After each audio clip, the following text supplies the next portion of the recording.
ഇന്നത്തെ തിരുവചനം ജെറമ്യ 26. കർത്താവ് പറയുന്നു, ജെറമ്യ ന്യായാസനത്തിങ്കൽ യൂദാ രാജാവായ ജോസിയായുടെ മകൻ യെഹോയാക്കീമിന്റെ വാഴ്ചയുടെ ആരംഭത്തിൽ കർത്താവിൽ നിന്നുണ്ടായ അരുളപ്പാട്. കർത്താവ് അരുളിച്ചെയ്യുന്നു, നീ ദേവാലയാങ്കണത്തിൽ ചെന്നുനിന്ന് കർത്താവിന്റെ ആലയത്തിൽ ആരാധനയ്ക്ക് വരുന്ന യൂദാ നിവാസികളോട് ഞാൻ കൽപ്പിക്കുന്ന എല്ലാ കാര്യങ്ങളും പ്രഖ്യാപിക്കുക.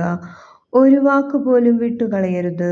അവർ അത് ശ്രദ്ധിച്ച് തങ്ങളുടെ ദുഷ്പ്രവൃത്തികളിൽ നിന്ന് പിന്തിരിഞ്ഞേക്കാം. അപ്പോൾ അവരുടെ ദുഷ്പ്രവൃത്തികൾ നിമിത്തം അവരോട് ചെയ്യാൻ ഉദ്ദേശിച്ചിരുന്ന നാശത്തെക്കുറിച്ച് ഞാൻ അനുതപിക്കും.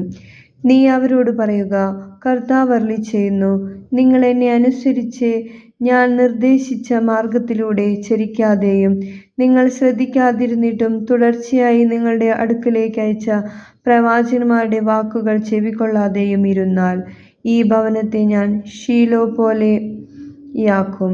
ഈ നഗരത്തെ ഭൂമുഖത്തുള്ള സകല ജനതകളെയും ശപിക്കാനുള്ള മാതൃകയാക്കും. നമ്മുടെ കർത്താവായ യേശുവേ സ്തുതി.